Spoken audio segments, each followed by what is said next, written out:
Watchers in the Fourth Dimension. Just act stupid. You think you can manage that? Oh, it's easy. Destroy! Total destruction! Power must be conserved. Hello and welcome back to Watchers in the Fourth Dimension. I'm Anthony. I'm Don. I'm Julie. And I'm Reilly, and I plan to probe your physiological makeup. This episode, we are kicking off Season 6 of Doctor Who with a serial written by the chaps who brought us both The Abominable Snowmen and The Web of Fear. With such classics under their belts, what could possibly go wrong? Well, as it transpires, quite a lot. This story has its origins, like so many others of the time, in Peter Bryant's desire to recapture the success of the Daleks, primarily for the purposes of profit. With that in mind, he approached Henry Lincoln and Mervyn Haseman, the creators of the Yeti, to create new merchandisable monsters, giving them a 6-episode commission. The two writers had realized that the one element that made the Daleks so appealing is that they don't look like a human in a suit. With that in mind, they thought up the Quarks, squat robots with childlike voices that could be fitted with various attachments depending on the needs of the story. And of course, customization results in variants of the figures to sell.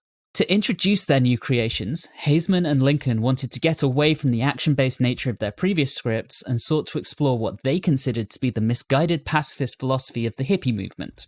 As they started submitting scripts to the production office, story editor Derek Sherwin was rather unhappy with the scripts and requested that the satirical elements be toned down, which our intrepid writers promptly refused to do. This was not a good sign of things to come. By the time they submitted the script for the 4th episode, the assistant script editor Terence Dix was actively rewriting the scripts, unbeknownst to Haseman and Lincoln. When they submitted the script for the 5th episode, Bryant asked to meet with them and informed them that while they'd be paid for all 6 episodes, the 6th episode would simply not be required. Bryant and Sherwin made the decision to take the original storyline for the final 3 episodes, condense it down into 2 episodes with Dix completing the rewrites, giving us a 5-part serial. The spare episode would be given over to the next serial, The Mind Robber. With all of these changes, Haseman and Lincoln were unsurprisingly unwilling to have their names associated with the story, and requested that it be credited to Norman Ashby, a composite of the names of their fathers-in-law. Yet, despite all of this, relations between the writers and the production office eventually started to improve again once the scripts were complete, and by the summer of 1968, the duo actually started working on a 3rd Yeti script which would have ultimately written out Jamie from the show, tentatively entitled The Laird of Macrimmen. However, it was only a few weeks before the relationship soured once more as both parties entered into a dispute over merchandising rights over the Quarks, and a legal battle began as to whether the copyright was owned by the writers or if the copyright was co-owned with the BBC.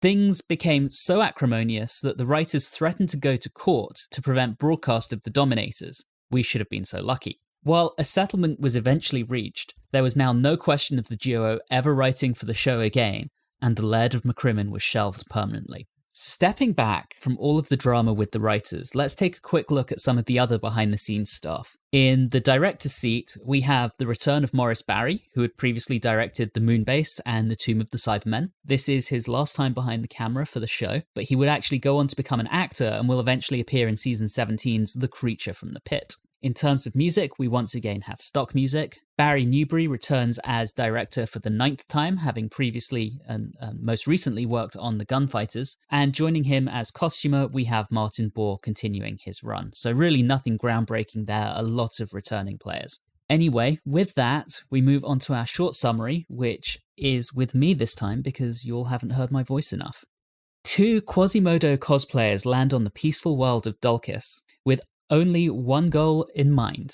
Actually, 2 goals in mind. Possibly enslaving its population, and definitely turning the planet into a ball of radioactive lava to power their ship. All well assisted by robots that were meant to replace the Daleks.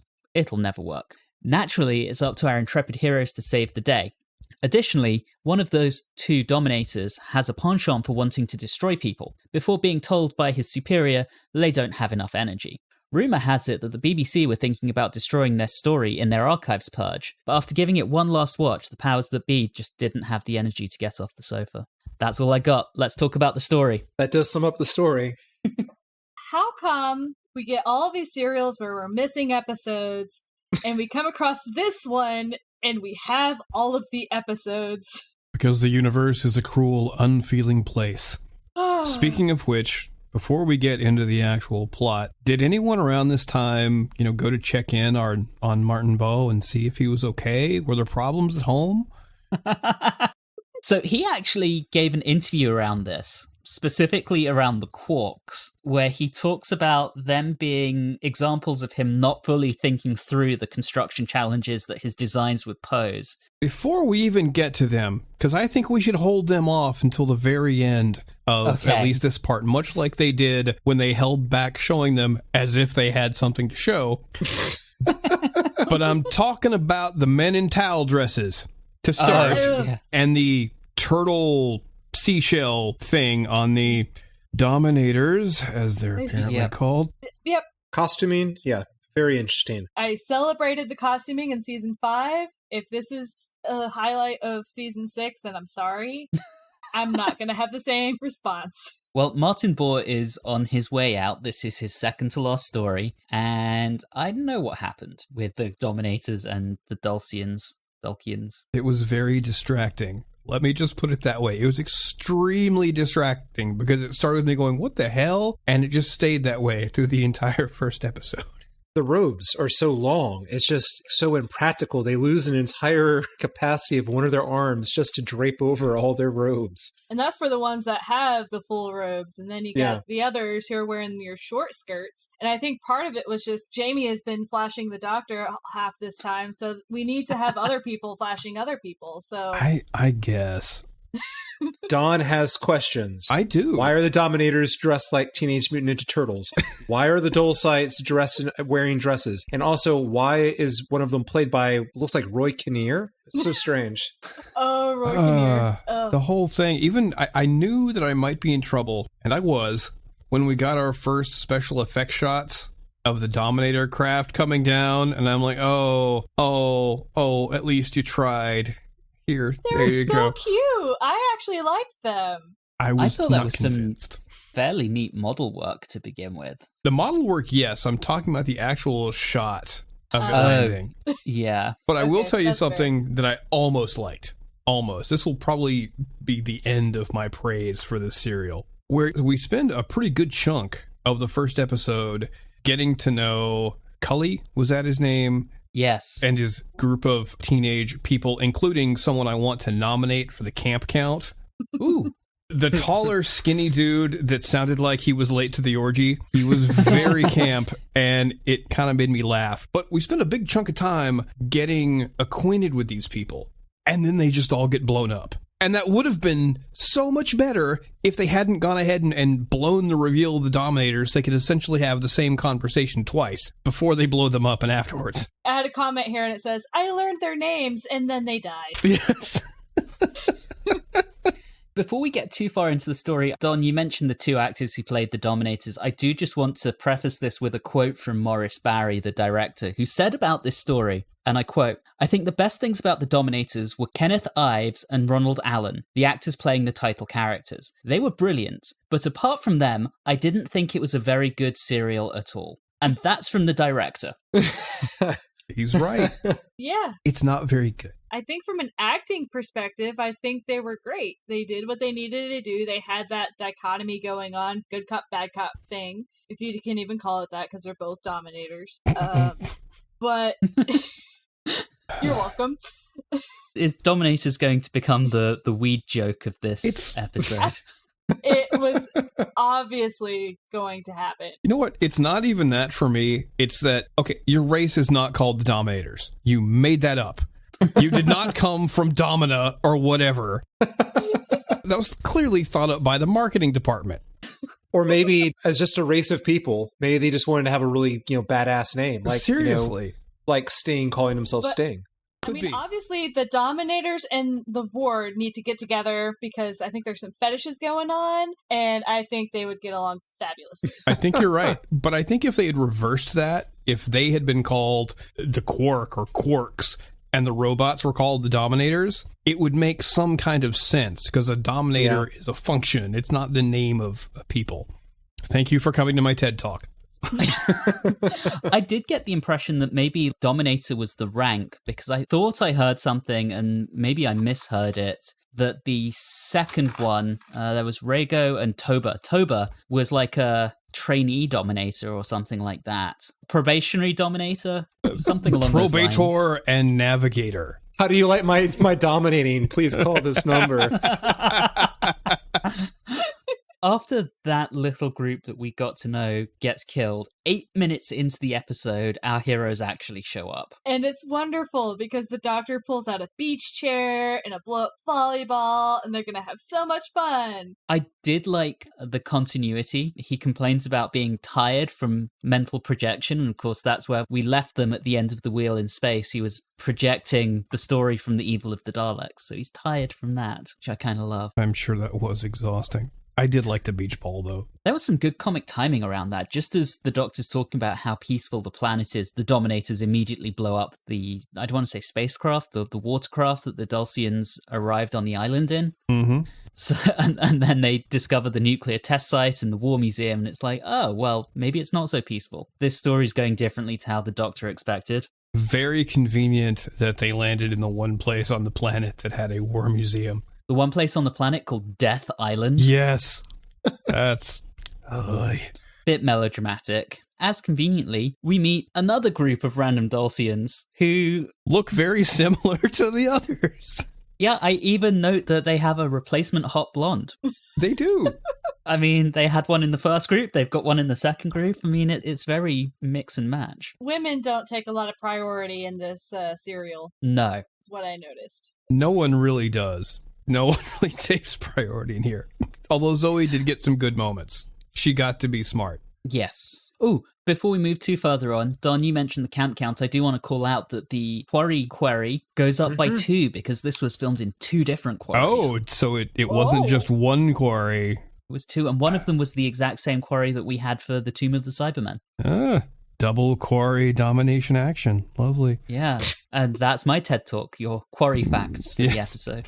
Welcome to the Quarry Cast. Oh, boy. Did anyone find it kind of unusual and strange that when there was it looked like it was a studio shot, and it does not look like it was a location shot, where the Dominators are speaking at the entrance to their spaceship, and for some reason, at least my streaming, the resolution looked so good. It looked like the crispest picture I had seen on Doctor Who up to that point. And I was like, did they change the cameras this season? I would like to find out because it was shocking. And what was so strange is that no other studio shot, were as crisp as that. It was so unusual. Did anyone else notice that?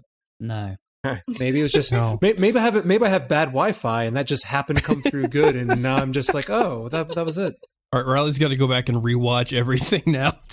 It's so much clearer. My God.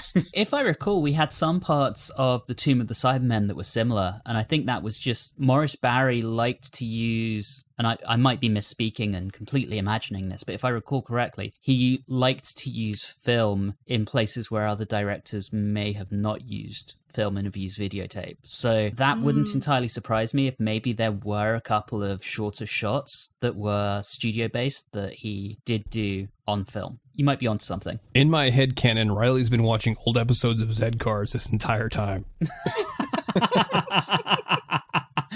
Well, the actor who was Toba was in Z-Cars at one point. Of course he was.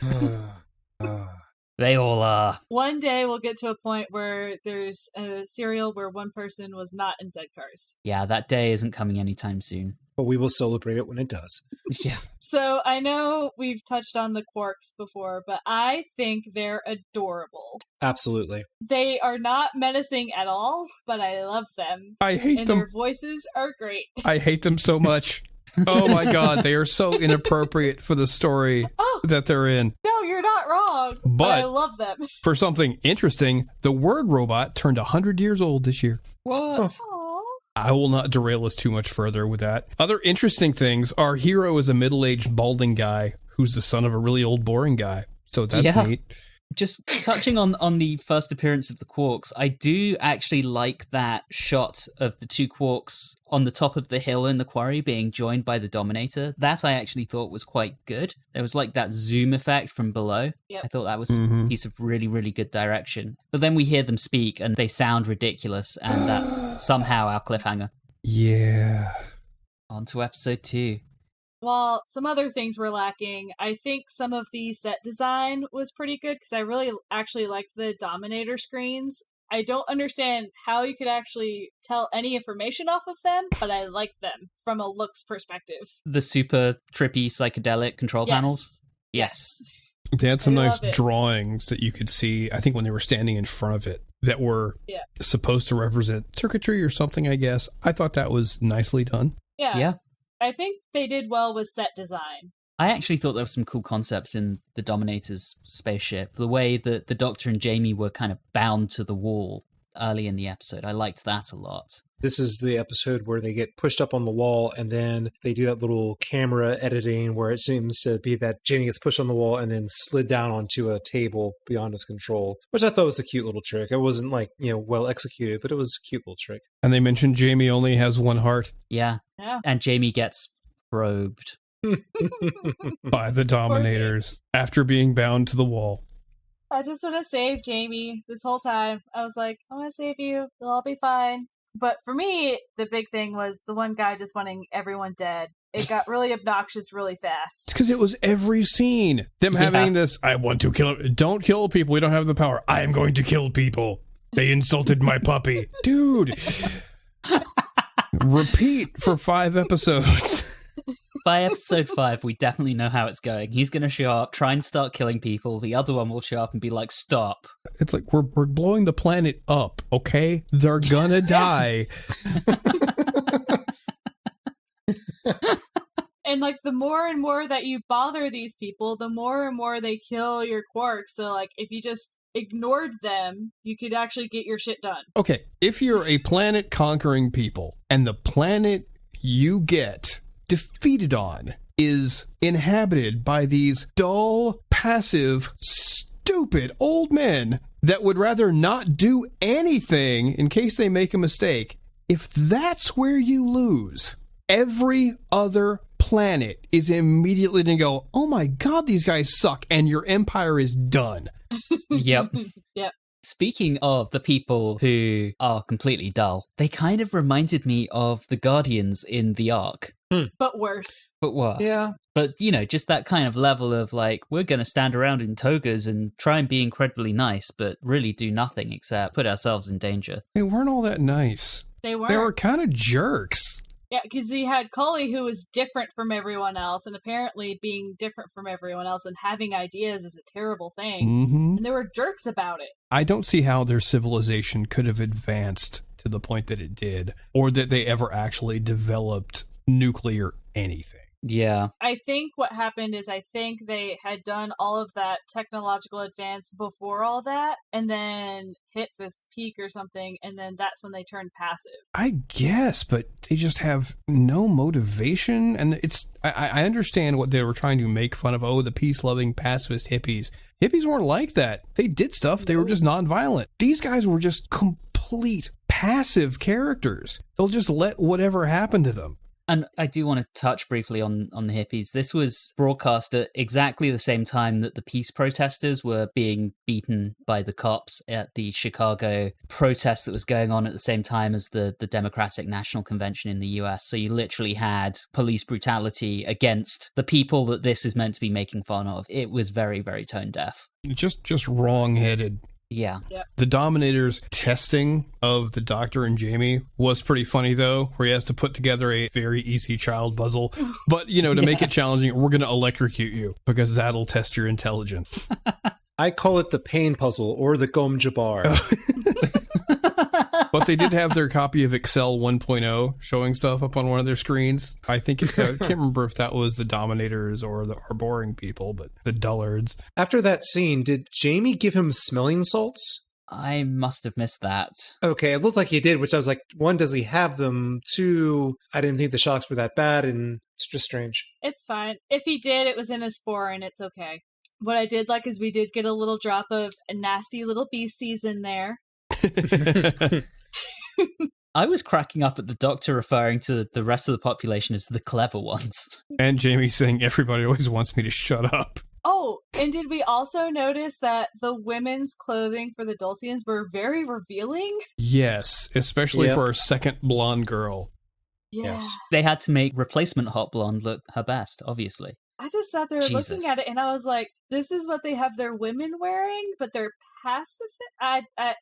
It weirded me out. I didn't like Zoe's replacement outfit, though. I thought her original outfit looked much better and was much more suited for her. But she had to fit in. She did, because... And then she was complaining about the sandals, or was it the sandals? Yeah. Or just the impracticality of the outfit. This is just clearly not Mr. Boar's finest hour. No, it was kind. In that case, it looked like a bathing suit with some weird thing sort of put over it. I mean, I think from here we just get rinse and repeat. Destroy. No, don't destroy. We don't have the power. Cliffhanger. Episode 3, where the High Council has a groundbreaking discovery when one of them comes walking in and tells them, this is top tier analysis. We have 3 options: fight, flee, or submit.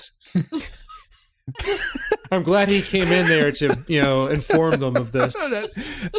When he first came in, I thought, okay, he's gonna have something to say like, oh, he's their version of Captain Obvious. Great. They're just such wet blankets. I mean, it got to a point with them and with the High Council, it was borderline to a point of just I think it was around episode 5. Yeah, it was the very last episode where it was episode 4 where we came back to them again just for them to sit around and talk about nothing, and I just was dying laughing. I was like, I had completely forgotten they even existed in this story because they've done nothing. They're contributing nothing to the story. And it makes everyone so upset. Like, Jamie gets so mad. He's like, really? You guys are just going to sit here and do nothing? Like, this is utterly ridiculous. It reminded me of the Simpsons joke about Ned Flanders' father, who was a beatnik, and he says, we've tried nothing and we're all out of ideas. That's basically them. Oh, that's good. They're just such bureaucratic morons. It's like, well, we've talked about this. Now we need to go and send this to a committee, and they'll send it to a subcommittee, and eventually we'll bring it back up to this council to decide, but maybe we'll need to send it back to committee after that again. Like, guys. Which is so funny because this was supposed to be an attempt to criticize like the peace movement. It's so funny because the structure that they're depicting is anything but. The peace movement at the time in the 60s would be very much against the idea of this type of bureaucracy of old men sitting around just talking and not having anyone else's voice heard. And it's just kind of ridiculous. I mean, this story should never have been made. No. So there's a staging thing that I actually thought was kind of amusing, which our replacement group of 3 people has been taken over by the Dominators and been put into slavery, and they're being tested, right? Yep. And you've got Cully and Zoe just standing there discussing their plans, not doing anything, and each of the individual people comes by and drops a line and then disappears. Yeah. And it was just like, that's really oddly staged. It's almost a comedy, but I don't know, it's just weird to me. Yep. I almost wonder whether Morris Barry was deliberately sabotaging the story after he saw the script. Yeah, I could see that. As what happens in some of these serials, especially when we have robots and other things that make weird noises, Rumble was concerned about some of the noises the Quarks made. Aww. Yeah, it happens. To be honest, I think we all were fairly concerned about some of the noises that the Quarks make. And when they spoke, it does sound like a dog squeaky toy a little bit sometimes, so that may have attracted them. They were really difficult to make out for me. I'm like, wait, what? Yeah. Unless it was like just 1 or 2 words. They were kind of tedious to listen to. So, fun fact about them: inside each one was a child. They used children to operate them. They feed a child to them because that would be. So I did have a comment where Toba is gonna definitely break at some point. He's just gonna like fly off the rails because like after 3 episodes of why can't I kill these people? He's gonna have that breakdown. But he keeps trying, and he got so excited when he had the Quarks destroy the nuclear shelter. I mean, he was just positively gleeful. In my notes, that final line that's part of the cliffhanger where Toba's going, destroy! Total destruction! I've just got, okay, so what are the odds that Rhaego will just turn up and tell him off? Yep. Oh, no, it's 100%. Coming. And then as we move into episode 4... Well, no. There's one other thing I wanted to talk about. Okay. So you have Jamie and the Doctor in the capsule. I knew it. Going back. Oh my gosh. First, the look on the Doctor's face when Jamie brought up the point that the Quark was going to be waiting for them at the end of their little journey. It was wonderful. It was priceless. I loved it. And then just the dynamics that they had, the Doctor trying to like mess with all the wires, and then Jamie just like sitting there like, Doctor, why are you climbing all over me? This is so weird. I was like, this is great. Wonderful, wonderful moment with Jamie and the Doctor. It is just the further proof that dynamic between Troughton and Fraser Hines is just spectacular. And I think they are probably the best duo we've had on the show so far and probably will ever have. Very true. Mm-hmm. Sorry, I just had to bring that up. No, rightly so. That's like a highlight for me because so much of the rest of this is utter nonsense that was just fun. Yeah, and as we move into episode 4, of course, Toba gets chewed out by Rego. I have Toba gets his performance review. Will he ever be promoted to full Dominator? What are your weaknesses? Wanting to destroy things all the time. I do not listen, and I want to blow things up. But enough about me. Let's get back to the serial.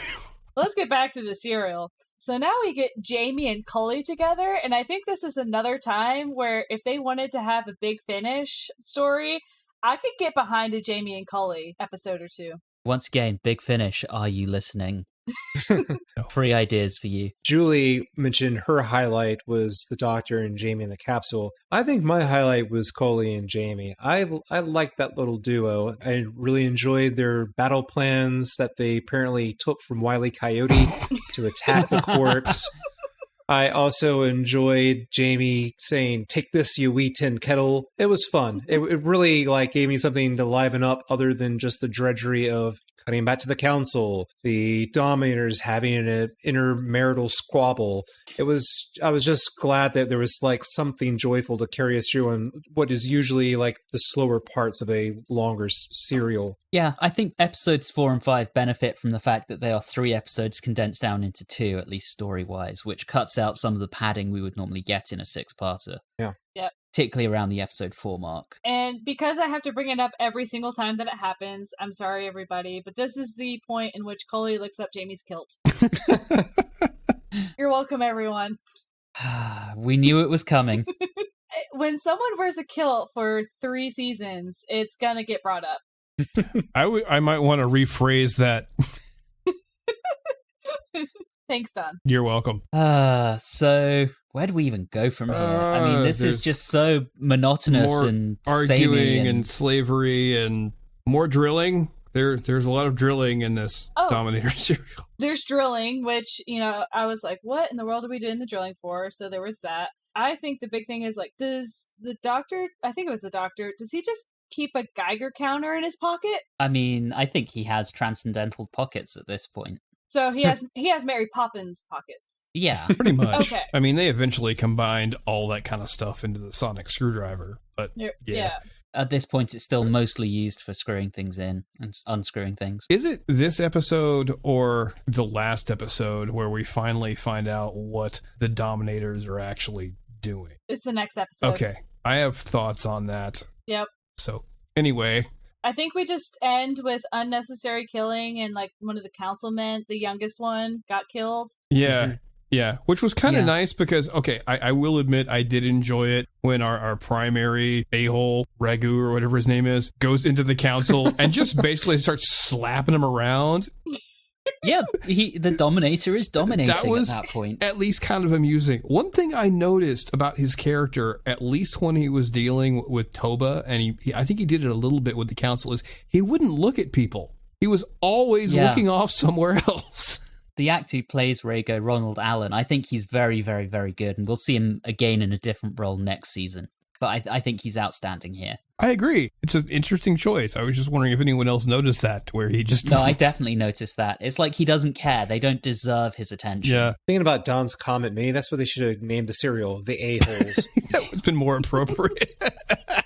So one moment of laughter that Toba did give me during this episode was where he refers to Jamie as the other stupid one. That just really tickled me because, the Doctor and Jamie convincing them that there were 2 races on the planet called the stupid ones and the clever ones. That tickled me all through it. And they just Oh, such poor research on the part of the Dominators. Yeah. Anyway, we have another ending with someone actually getting destroyed by Toba this time round. And the Doctor's next. Cliffhanger. And we know how this is going to turn out on the other side of the cliffhanger. So let's talk about episode 5, if we must. Yes, we must.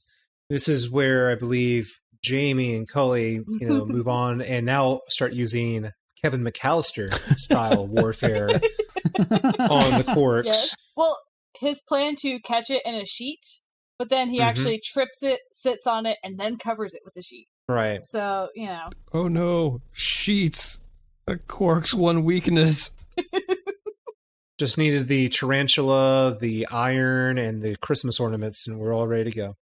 I really wish I counted how often Rhaego tells off Toba in this story for wanting to destroy stuff. I mean, we've got it at least on 2 occasions in this episode. I mean, there's the resolution to the cliffhanger, then after Jamie takes out a quark, and it's at that point that Rhaego makes the point that Don already made of they will die with their planet. Yeah. Yeah. I mean, he's been told off at least a dozen times. It's not just that he's been told off, is that it's like, you're endangering our mission. You're going to win a small-scale battle with the people of this planet, and you're going to completely destroy the reason we came here for. Just stop it. And he just keeps doing it. I love how you can look like on their spaceship, they have like a little screen on their screen. It's like each time a quark gets knocked off, it kind of disappears on the screen. Like, we're running out of quarks. What are you doing this to us? Like they were planning for that.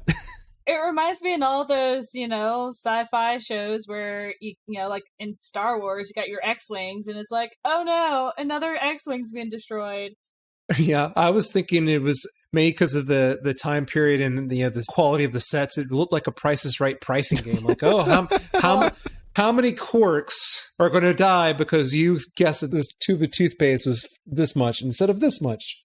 That said, there is that moment when Toba is about to order search and destroy and stops himself because he knows he's going to get told off. And then there's also the moment where Rhaego is like, okay, screw this. I'm going to go destroy Jamie and Carly. Toba, you keep drilling. I mean... Yeah. Uh-huh. And we get that moment where Jamie is like, I have an idea, and then no one wants to listen to him. And he's like, but no, I actually legitimately have a good idea. Poor Jamie. But he did have a good idea. Yeah. And the idea was... Was that... sorry. I didn't actually write that. I just wrote down, Jamie is right, yay. So it was to catch the seed device on its way down the mine shaft. Yeah. Because, okay, all right, hang on. Okay. We've seen that before. Yeah, it was in a much better serial. By now, I think we know their plan. Yes. In the last episode, amidst all this serial's other problems, it has a structural issue. There's no sense of stakes because we don't even know what they're doing until the very end. So there's no tension of, oh my goodness, we've got to stop them. It's something we learn about during the last part of the last serial. So it's just another thing. Yeah. That's a very good point. Also, you power your ships from literally blowing up other planets.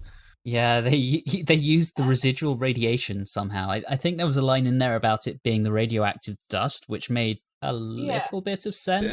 That's pretty dumb. You could market that. Go to planets that have been irradiated, like Skaro, for example, or perhaps one that's not infested with Daleks. Tell them, hey, we'll clean up your planet. We get energy, plus you pay us. Normally, I think they did do that, and then when they landed on Death Island, they were like, oh, we got some radiation, and then they were like, not enough. Let's blow up this thing. Yeah. I don't know. I didn't mind their plan. I didn't think it was the worst idea, but yeah, I guess from a timing perspective, they should have kind of dropped that in like episode 2 or 3. Up until that point, there was this comedy skit made in the early 2000s with Mark Gatiss as the Doctor and David Walliams as a generic bad guy. And he kind of knocks on the TARDIS door and the Doctor comes out and goes, yes, hello. He's like, Doctor. Yes, what do you want? I'm bad. I want you to stop me. And that's basically this story. Until we finally find out what they're doing in episode 5. That sounds much, much better. Yes. Yeah. I'll have to see if I can dig that out, and I'll put that in the show notes on iTunes or wherever you're getting your podcast from. So as they're digging the tunnel, Jamie and Cully go back out to cause some more havoc. And the Doctor gives him handheld bombs. Like, is this a great idea? Yeah, the story ends up being fairly heavy on slapstick in the end, and I think giving bombs to someone who really shouldn't have Anthony, part of it. I am so disappointed in you. The only proper response was, sounds like an ace plan to me. Sounds like an ace plan to me. There you go, you Seventh Doctor fanboy. To be fair, at this point, I'm not wanting to associate this with good Doctor Who. That's fair. Watch as this team savages me in 4 years when we get to the 7th Doctor. Are the question marks really necessary? Anyway. Let's not go there right now. So they catch the seed device thing, and then they're like freaking out. They're like, all right, we got it. Yay, everything is good. And then they're like, oh crap, it's still gonna blow up. What do we do? And I immediately was like, I know what they should do with it. And the Doctor and I had the same idea. Yep, my notes say he's clearly going to put it on the Dominator's ship. Surprise, that's exactly what he does. That was the only resolution you could possibly have. And then we have our comedy ending where the Doctor once again doesn't realize, oh wait, the thing that I caused to happen is happening. Before that, he even gets stuck in the doors of the Dominator's spaceship briefly, just to add to the comedy of the entire story. But to be fair, I love the actual end credits with the lava. Like, yeah. It's a little silly in that it still happened because all of the other devices had gone off with the drills, but I like lava end credits. Before we wrap up this last episode, it was in this episode in particular that I found something very enjoyable that would almost make me consider watching the serial again. That is, if you consider it, if you change the viewpoint, if maybe you rewrote the script completely, which of course would help it, from one viewpoint, this story is like a slasher film where a Scotsman and a man in a dress kill off Quarks one by one, like camp counselors. I agree with Reilly on one thing. If you completely rewrote this and it was something else entirely, it would be pretty good. There is a little bit of a joke around the seed device in that it's a joke around a military prescription laxative, but that somehow gets lost in translation. But the story basically revolves with a diarrhea joke, with the laxative causing the volcanic eruption. How appropriate. That fits the serial very well. You had to end it with a poop joke? Yeah, you gotta lead with the poop jokes, Reilly. Come out strong. All right, let's rate this. Don, we'll start with you this time round. Oh, goody. I have a lot to say about this story, but we're a family-friendly podcast, so I'll have to censor myself. If season 6 is our final with Troughton and Jamie, if it were a party, this serial would be the turd in the punch bowl. Quark this story. Just... Quark this mother quarking story right in the a-hole. I don't like it. It is ill-conceived, ill-executed, and it really just irritated me. So, on the other hand, it exists, and it is not a base under siege story, and there are a couple of good things in there, just little character moments. So, because the way I grade these things, it's kind of a split between how good I think the initial idea is, how it's executed, and my overall enjoyment. I'm going to have to give this serial 1.5 upraised fingers out of 10. Nice. All right, Julie, you're next. Oh, boy. Yeah. So it's not great. You got the annoying Toba who just keeps repeating himself over and over and over again, and therefore Rego goes and says the same thing over and over and over again. The best parts, since that'll be quicker, Jamie and the Doctor in the capsule, and Jamie and Cully just killing off all of your Quarks. I think the comedy beats work, and that's about all that works in this story. So I'm probably going to give it 2 out of 10 beach balls. Okay, Reilly, over to you. I feel that we're all in agreement. I just don't know if I am as negative. I am negative. I don't know if I am as negative as everyone else is. It's generic. It's completely generic. It's very, very dull. We've already discussed the Quarks, more adorable than terrifying. The Dominators are incredibly two-dimensional, and as Don mentioned earlier, we don't really know what their plan is until the very, very end. Now, I thought about this and I said maybe the reason, and I feel like this has happened on the show before, when we get a new companion, they like to do a really bare bones story in order to help the new companion like truly like get accustomed, I mean, for the audience to get accustomed to the new companion. And maybe that's what they were trying to do here, but I feel like Zoe deserved more screen time if that was what the intention was, and she didn't. So, I mean, there just isn't anything remarkable here, but in the end, it's still more Doctor and Jamie. It does fully exist. I kind of wonder if this would be better or worse if it was missing episodes, if we would rate it worse because we couldn't see what was going on. It's confusing, but it didn't annoy me as much as everyone else, but it's obviously not very good. So I give it 4 still debating pacifism councils out of 10. Wow, that's surprisingly high. So over to me. And I mean, I've already expressed some of my complaints about this. I think it was poorly conceived. With the amount of script interference that they had, they should have just scrapped the whole thing, but I guess they'd commissioned it and committed to paying the 2, so they were going to try and make the best of it. It's repetitive. It's not biting satire like they meant it to be. It's just not good. And I think Julie made a good point in that the relationship between the second Doctor and Jamie and the double act of Troughton and Fraser Hines is the best thing about it. And that's worrying when your story is entirely relying on that. And I have a theory that this was the story that drove Troughton to say that he wouldn't return for a 4th season, because it was just that terrible. I did not enjoy this one at all. It's not a story I'd seen many times before. I think I'd maybe only seen it once, maybe twice before, and it's just not good. So for me, I'm with Julie, this is 2 attempts at destroying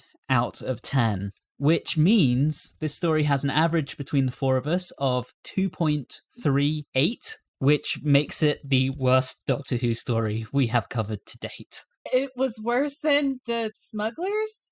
Yes. Don't get me wrong, that didn't do well, but that got 3.25. That got some benefit of the doubt, too, because the episodes didn't exist. Its crappiness was on display. Yeah, the only one of us who actually didn't rate this lower than we rated the Smugglers was me, and I rated them exactly the same. But yeah, we have a new least popular story. But with that is the end of our show this time around. We will be back next time when we tackle one of the most avant-garde stories that the show has done to date in the form of the Mind Robber. In the meantime, thank you for listening and have a good one.